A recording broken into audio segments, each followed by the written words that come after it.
नमस्ते। मैं आज एक ऐसा घटना जो आज से शुरू हुआ है उसके बारे में कुछ कहना चाहती हूँ। वो सब आप सब लोग उसके बारे में जानते होंगे। वो है महाकुंभ। तो ये तो वर्ल्ड कल्चरल साइट का या प्रोग्राम का इसको दर्जा, हेरिटेज का इसको दर्जा दिया गया है कि करोड़ों से ज़्यादा लोग, करोड़ों करोड़ों लोग इधर एकत्रित होने वाले हैं। और ऐसा कहा जाता है कि इधर स्नान करने से वो पवित्र हो जाएंगे और वो मोक्ष को पालेंगे। इसके बारे में मैंने कुछ स्टडी किया और चिंतन किया। तो ये क्या हो रहा है, ये महाकुंभ क्या है? तो पुराणों में ऐसा डेट्स के बारे में मैंने थोड़ा सर्च किया तो पता चला ये ह्यूएन सांग ने बताया था कि जो चाइनीज़ एम्बेसडर था 7वीं सेंचुरी से उसका लिखा हुआ है, तब से भी है। लेकिन फिर भी उससे भी पहले भी ये महाकुंभ या कुंभ होता आ रहा है। तो इसका पुराणों में वर्णन है कि राक्षसों और देवताओं में जो समुद्र मंथन हुआ था उससे अमृत निकला था। और अमृत की बूंदें ले जाते समय, उसका स्टोरी में अंदर नहीं जाना चाहती हूँ मैं, कि ले जाते समय अमृत का बूंदे पृथ्वी पर, भारत में 4 जगह पे गिरी थी। तो उस जगह पवित्र हो गए और उधर स्नान करने से या उधर रहने से लोग पवित्रता को पाते हैं और मोक्ष पा लेते। ये नॉर्मल सा पुराण का कथा है। तो अमृत मंथन बोला जाता है, कहा जाता है, राक्षसों और देवताओं के बीच में हुआ था। तो ये क्या है, थोड़ा इसका मंथन हमको करना चाहिए, क्योंकि अच्छाई और बुराई ये दोनों रहते हैं। राक्षसत्व और दैवत्व बाहर भी और अंदर भी रहता है। राक्षस तब भी थे, आज भी है। दैव तब भी थे, आज भी है। तो दोनों को चाहिए था अमर होने का वरदान। अमर होना चाहते थे कि मरना नहीं चाहते थे या लंबी जिंदगी जीना चाहते थे। तो उनको दोनों को अमृत चाहिए था। तो उन्होंने क्षीर सागर में मंथन किया और उस मंथन में, राक्षसों और देवों के मंथन में, पहले विष निकला। तो उस विष को शिवजी ने पिया और अपने कंठ में धारण किया। और अमृत जो निकला उसके लिए उन दोनों के बीच में, देवता और राक्षसों के बीच में लड़ाई हुई। ये स्टोरी है। तो ये मंथन क्या था और अमृत क्या है? ये मंथन है ना, ये अच्छाई और बुराई के बीच में एक लड़ाई है। ये अंदर भी चलती रहती है और बाहर भी चलती रहती है। ये देवता और राक्षसों के बीच में भी चला था। तो अमृत क्या है? ये पहले विष निकला था, क्योंकि जब कुछ भी मथता है ना, तब मन भी मथता है, तब क्रोध, आक्रोश और दर्द, ऐसे बहुत गहरी और बहुत पेनफुल भावनाएं मन से निकलती है, वही विष होता है। तो अमृत मंथन के टाइम में भी पहले विष ही निकला था, अमृत नहीं निकला था। तब शिवजी ने उसको पिया। जो हमेशा तप में रहता है वही उसको पी सकता है, नहीं तो सामान्य मानव या सामान्य जीव या सामान्य देवता उसको पी नहीं सकते। इसके लिए उनको, शिवजी को देवों के देव महादेव कहते हैं। तो उन्होंने भी पिया, लेकिन उसको सिर पर चढ़ने दिया। मेरे गुरुजी कहते हैं कि विष को ऐसे पिया कि सिर पर भी चढ़ने दिया और अंदर भी जाने नहीं दिया, कंठ में रखा। तो ऐसा एक सीख मिलता है इंसानों को इससे, कि जीवन के संघर्ष में, अच्छाई और बुराई के, मन के मंथन के संघर्ष में पहले विष निकलता है। ऐसे नहीं है कि विष नहीं निकलेगा। दर्द आएगा, रोना आएगा, दुख आएगा, पेन बाहर आएगा, क्रोध आएगा, एंगर आएगा, हेट्रेड, जलसी सब आएगा। तो उसको अंदर भी नहीं जाने देना है, पेट के अंदर, और सिर को दिमाग में नहीं चढ़ने देना। इसका मतलब उसको एक्शन में नहीं लेके आना है, आपको कंठ में ही रखना है, यानी सहन करना है विष को। ऐसे सहन करने के बाद फिर निकलता है अमृत। तो अमृत क्या है, ऐसे मैंने सोचने लगी, अमृत किससे बना था, क्या था अमृत। तो मुझे ऐसा लगा कि जो भी ब्रह्मांड की सुंदरता है, अच्छाई है, दैवत्व है, ज्ञान भक्ति वैराग्य है, क्रिएटिविटी है, लॉन्जिविटी है, वही अमृत है।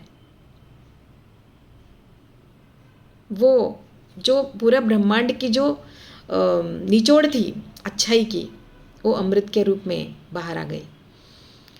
तो उसके लिए तो सब लोग तरसेंगे, longevity, health, happiness, prosperity, intelligence, knowledge, सबको चाहिए ही।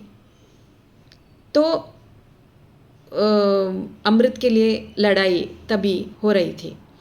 तो अमृत की बूंदें पूरी दुनिया में नहीं गिरी होगी शायद, मुझे उसके बारे में कुछ ज्ञान नहीं है। ये 4 जगह भारत में गिरा है ऐसे कहा जाता है, ऐसे लिखा हुआ है। तो ये महाकुंभ क्या होता है, क्यों उधर लोग जाते हैं, और ये महाकुंभ ही इसको कहा क्यों जाता है। कुंभ यानी कलश, वो अमृत भी कलश में ही था। और महाकुंभ ये 144 साल बाद आने वाला है ऐसे कहा जाता है। कुंभ, अर्धकुंभ, पूर्ण कुंभ और महाकुंभ, ऐसा उसका प्रकार है। तो ये महाकुंभ है, ये हम लोग नेक्स्ट अभी जो भी हम लोग जी रहे 144 साल बाद तो नहीं जीने वाले हैं शायद, कि इसको देखने और सुनने को भी नहीं मिलेगा हमको। तो इसके बारे में थोड़ा एंथुजियास्टिक, थोड़ा इंटरेस्ट लेके भी पढ़ सकते हैं और जान सकते हैं।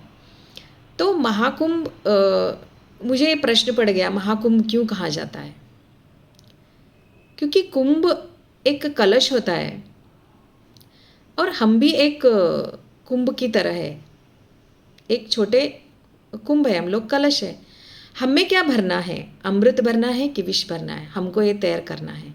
और ये तैर करने के लिए बहुत सारे लोग उधर जाते हैं, जो अंदर का विष निकाल कर उधर जो एनर्जी, अमृत यानी जो पवित्रता है, जो सारा ब्रह्मांड का अच्छाई का, सुंदरता का, लॉन्जिविटी का जो निचोड़ का जो एनर्जी है, उधर वो पड़ा था, गिरा था।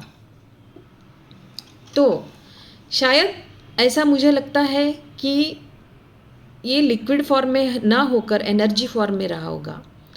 तो एनर्जी उधर स्प्रेड हुआ होगा वो अमृत का, तभी पड़ा था वो। तो वो हमेशा वो रीएक्टिवेट होता होगा थोड़ा दिन के बाद। इन्होंने कुछ तो स्टडी किया होगा हमारे सनातन धर्म के लोग। तो ये जो एनर्जी का वाइब्रेशन है, वेव है, या पानी में, हवा में, उस पृथ्वी, उस जगह पर जो होता है, उधर जाके इंसान अपना अंदर का जो भाव होता है वो क्लियर कर लेता है, क्लेंस कर लेता है नदी में स्नान करके। और बहुत लोग उधर वैसे वाले लोग, यानी जो शुद्ध होना चाहते हैं, जो पवित्र होना चाहते हैं और उस एनर्जी का वाइब्रेशन को फील करके अपना पूर्णत्व को पाना चाहते हैं, वैसे ही लोग आने से सबका वाइब्रेशन क्लेंस हो जाता है उधर जाके, ऐसे मुझे लगता है। क्योंकि वैसे ही स्पिरिचुअल लोग, महान संत और प्रवचन होते हैं, ऐसे ही बातें होते हैं, ऐसे अच्छे अच्छे चीज़ें होती है, और सबके वाइब्रेशन ऐसा होता है कि मैं इधर जाके पवित्र हो जाऊं, इधर जाके अच्छा बनूं, कुछ अंदर में अच्छा ज्ञान भरूं, आनंद भरूं, प्रेम, भक्ति, विश्वास भरूं, योग्यता भरूं, ये ऐसा सबको होता है। तो इनका सबका वाइब्रेशंस एक ही वेवलेंथ में रहते हैं। तो इनका एक दूसरे का वाइब्रेशन के नज़दीक आने से उधर भी एक पवित्रता का एक वाइब्रेशन बन जाता है। और ये हम लोग कुंभ है, महाकुंभ बन जाते हैं उधर जाने के बाद।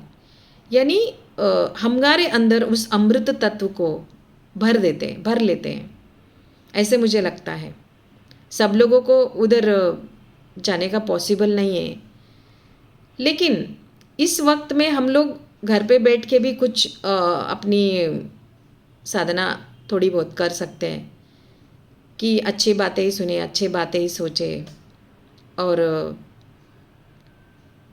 कुछ ऐसा काम करें कि हम लोग अपने अंदर अमृत भर जाए।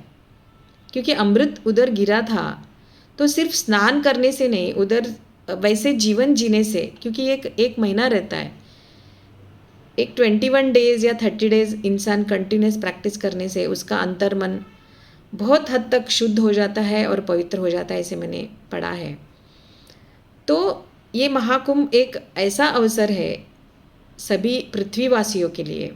ये बहुत अद्भुत और ऐसा कंपेयर नहीं कर सकते, पूरी पृथ्वी पर कहीं भी नहीं होती है ऐसे एक घटना है।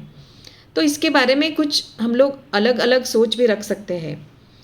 ये स्वयं को पूर्ण कुंभ बनाने का एक योग है। हम लोग छोटे कच्चे घड़े से पक्के घड़े बनने का और उसमें शुद्ध होकर, भक्ति में, पावित्र में शुद्ध होकर अपने आप को एक पूर्ण कुंभ बनाने का ये योग शायद है, मुझे ऐसा लगता है। और झलके तो उसके जो अमृत भरते, किधर भी जाए छलके तो अमृत ही झलके हमसे, अच्छा ही झलके, सच्चाई ही झलके, मुंह से अच्छे ही शब्द निकले, तो पूर्ण जीवन ही अमृतमय हो जाए। ऐसे एक करने का हमारे एंसेस्टर्स का, ऋषि मुनियों का, संतों का जो उन्होंने शुरू किया है, ये एक महान योग है पूर्ण कुंभ, महाकुंभ। तो उसके लिए मैं नतमस्तक हूँ और ऐसे घटना हमारी कार्यकाल में, हमारे जीवन काल में हो रहा है, इसके लिए मैं बहुत आनंदित हूँ। तो मुझे जो लगा आपसे शेयर करने से मुझे भी आनंद हुआ है। थैंक यू, धन्यवाद।